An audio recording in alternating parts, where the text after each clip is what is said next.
تو اس سوسائٹی کا کیا ہوگا؟ ایک بڑے ملک کا ایک ایجنٹ تھا، وہ پاکستان میں دھماکہ کرنے کے لیے گیا، تو اس نے وہاں پہ کراچی میں ایک بہت بڑا دھماکہ کروایا جس میں لوگوں کی لاشیں اڑ کے تاروں پہ جا کے لٹک گئی تھی۔ اس نے اپنے ایک انٹرویو میں کہا تھا کہ پاکستان میں ایک ہفتے میں مجھے 5 آدمی ایسے مل گئے جو اس کام کے لیے راضی ہو گئے، اور چائنا میں 10 دن گزر گئے مجھے ایک آدمی نہیں مل رہا تھا، نہیں ملا۔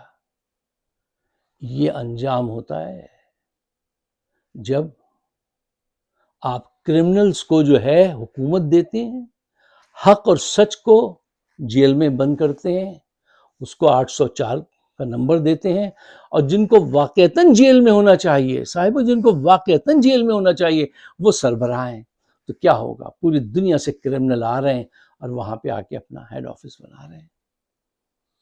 ہم ہر وقت گفتگو کرتے ہیں یہی عمران خان اور ان کی اور ان کی، ذرا ان جو معاشرے میں جو تبدیلیاں ہو رہی ہیں، معاشرہ جس تیزی سے نیچے آ رہا ہے اس کی طرف بھی بات سننی چاہیے، بات کہنی چاہیے، غور و فکر ہونا چاہیے۔ میں نے جب بھی اس طرف توجہ دلائی تو ہماری ویورشپ اتنی کمزور ہو جاتی ہے کہ میں شرمندہ ہوتا ہوں، میں کہتا ہوں یار میں جن کے لیے یہ بات کہہ رہا ہوں ان کو تو اس سے دلچسپی نہیں ہے۔ آپ اس کو پڑھانے جائیں کلاس میں اور اسٹوڈنٹس کو جس سبجیکٹ سے کوئی دلچسپی نہ ہو آپ اس پہ لیکچر دیتے رہیں تو واٹ گڈ اٹ از۔ آپ دل برداشت ہوتے ہیں، کہتے ہیں کہ یار یہ تو ان کا انٹرسٹ ہی نہیں ہے، معاشرہ کولیپس کر جائے۔ نہیں، ایسا نہیں کیجیے۔ مجھے الحمدللہ پھر بھی یہاں کچھ ایسے لوگ ہیں ہمارے ویورشپ میں جو اس کو سمجھتے ہیں، اور اس کو شیئر ضرور کیجیے گا۔ اچھا صاحب، ایک اور اہم خبر ہے، اس پہ بھی میں چاہتا ہوں ذرا آپ توجہ دیجیے۔ دنیا نیوز نے یہ رپورٹ کیا ہے کہ حکومت نے اس سال میڈیا پر 100 ارب روپے خرچ کیے ہیں۔ ان مالکان کو، میڈیا مالکان کو 100 ارب روپے کی خطیر رقم دی ہے اپنے حق میں خاموش رہنے کے لیے، کہ جو ہم کہیں وہ بتاؤ، جو ہم کہیں وہ سناؤ۔ اتنی بڑی رقم یہ لے کے خاموش بیٹھے ہیں، آرام سے سگریٹ پی رہے ہیں، چائے پی رہے ہیں، اور قوم کا جو حشر ہو رہا ہے ان کو اس کی کوئی پرواہ نہیں ہے۔ دیکھیے میڈیا، جس کو آپ 4th پلر کہتے ہیں ڈیموکریسی میں، کیا لیجسلیٹو، ایگزیکٹو اور جوڈیشری کے بعد جو سب سے اہم پلر ہے وہ کیا ہے؟ میڈیا۔ اگر یہ پلرز میں سے آپ ایک پلر کو بالکل ہی باہر نکال کے پھینک دیں، میڈیا کو بالکل ہی ختم کر دیں، تو کیا وہ عمارت ٹک سکے گی؟ اور خیر جوڈیشری کا بھی پلر وہ آپ نے اس کے بھی پاؤں کاٹے ہوئے ہیں۔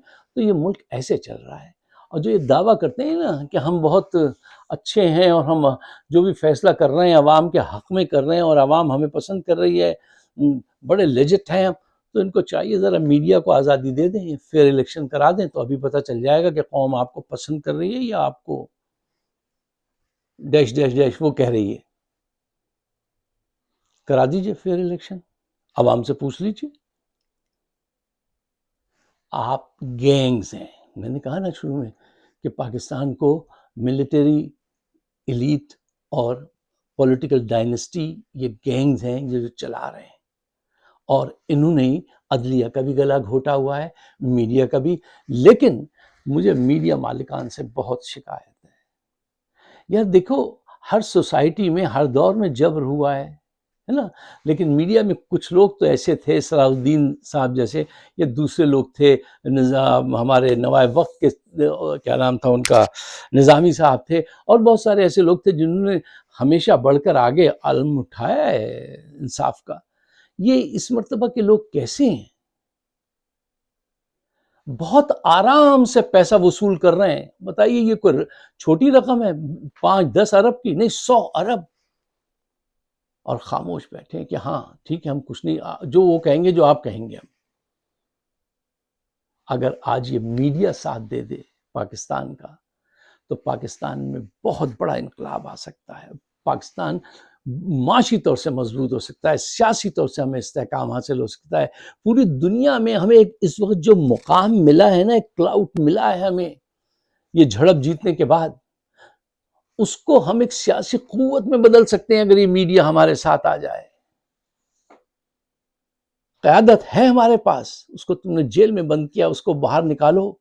اب وہ جو اسپیس حاصل ہوئی ہے اس وقت پوری دنیا میں، اس کو ایک پولیٹیکل مسلز بناؤ، اس کو اکنامک کے لیے، اپنی اکانومی کے لیے مسلز بناؤ اور اس کو استعمال کرو. کر سکتے ہیں ہم، لیکن شرط یہ ہے کہ یہ جو گینگز ہیں ان سے جان چھڑانا پڑے گی. اور جان چھڑانے کے لیے یہ میڈیا اگر ہمارے ساتھ آ جائے، مین اسٹریم میڈیا، تو یہ کام بہت تیزی سے آگے بڑھ سکتا ہے. ابھی تک تو جو جنگ لڑ رہے ہیں ہم، وہ تو سوشل میڈیا کے ذریعے ہی لڑ رہے ہیں نا. جو سیدھی سی بات کیجیے، سچی بات کیجیے. اچھا، ایک بات اور سوچ کے میں تھوڑا سا فکر مند ہوتا ہوں کہ اب پاکستان کی سوسائٹی میں ایسے چند لوگ بھی نہیں رہے ہیں جو ایک گروپ بنا کر جائیں اور جا کر ان سے بات کریں، میڈیا مالکان سے، کہ یار تم اتنی زیادہ خود غرضی تو مت دکھاؤ کہ بالکل ہی خاموش ہو گئے ہو، کچھ بھی نہیں کہتے ہو. یہ کیسے، کیا ہو گیا ہے؟ یہ تمہارا جو صحافت ہے نا، وہ صرف بزنس ہی نہیں ہے، ایک عبادت بھی ہے اگر تم اس کو سمجھو تو. یہ کار خیر بھی ہے اگر تم سمجھو تو اتنی زیادہ بے حسی مت دکھاؤ. کوئی لوگ ایسے نہیں رہے. کسی 4 یونیورسٹیز کے چانسلر مل جائیں، کچھ پروفیسر مل جائیں. میں اپنے دوست ڈاکٹر طاہر مسعود صاحب سے، جو ڈین تھے جرنلزم کے کراچی یونیورسٹی میں ان سے، وہ میرے بچپن کے دوست ہیں. محمود غزنوی ہیں، ڈاکٹر محمود غزنوی ہیں. میں ان ساتھیوں سے کہتا ہوں، تم لوگ یہ مت سمجھو کہ تم ریٹائر ہو کے گھر پہ بیٹھ گئے اور ڈیوٹی مک گئی، ختم ہو گئی. نہیں، آپ جیسے لوگوں کی ڈیوٹی ختم نہیں ہوتی ہے کبھی بھی. یہ وقت ہے کہ آپ اٹھیں، ایک گروپ بنائیں اور جا کے ان سے ملاقات کریں. خطرہ ہوگا یار، اب کیا آپ کی ہماری جان کو کیا خطرہ ہونے والا ہے؟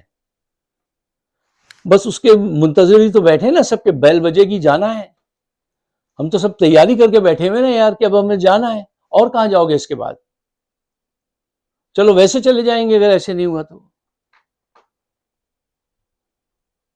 کس بات کا خوف ہے؟ تم سب کے بچے کی بھی شادی ہو گئی، سب کچھ ہو گیا، اب کس بات کا خوف ہے؟ اس معاشرے میں چند لوگ بھی ایسے نہیں ملتے جو جا کے ان کو سمجھائیں کہ اپنا فرض ادا کرو. یہ بہت بہت خطرناک بات ہے. صرف ایک امید بنتی ہے جب میں یوتھ کو دیکھتا ہوں کہ ان کے اندر ابھی بھی اسپارک و قوت ہے کہ وہ کہتے ہیں نہیں، وی ول فائٹ. ہر سطح پہ، سوشل میڈیا پہ بھی زیادہ تر انہی کے کارنامے ہیں جو ہمارے جیسے بڈھے ٹڈے نہیں، یہ ڈاکٹر شہباز گل، وہ ملک کیا نام ہے اس کا، وہ سارے ایسے لوگ جو ہیں، یہ لڑکے، یہ ان کا کام ہے جنہوں نے جو جگہ کے رکھی ہے. ہم نے، آپ نے کچھ نہیں کیا پاکستان کے لیے. زیادہ تر وقت ایسے گزر گیا سوچ و بچار میں، یا اپنے حق کی تلاش میں. کیا نہیں ملا، وہ تو نہیں ملا، جو نہیں ملا بھول جائیے اس کو، لیکن کچھ کیجئے. اگر آپ میرے خیالات سے اتفاق کرتے ہیں تو ایک فیور کر دیجئے پاکستان کو کہ اپنے سرکل میں ہمارا پیغام، ہماری سوچ اگر آپ کی سوچ سے ملتی ہے، اس کو شیئر کر لیجئے اور کہیے یار پاکستان کے لیے سوچو، دیکھو یہ صاحب یہ بات کہہ رہے ہیں، کیا یہ صحیح ہے؟ سمجھ میں آتی ہے؟ ایمان کے ضابطے پہ پوری اترتی ہے؟ عقل کے اس پہ کرائٹیریا پہ آتی ہے؟ تو پھر let's go and support the سوچ. اس سوچ کو سپورٹ کیجئے. ہمارا چینل بھی سبسکرائب کیجئے. دوستوں سے بھی کہیے کہ ایک کلیکٹیو موو بنائیے پاکستان کے لیے. آپ سب کا بہت بہت شکریہ. مجھے اپنے خیالات سے ضرور نوازیے گا. شب بخیر. Good night. Good night.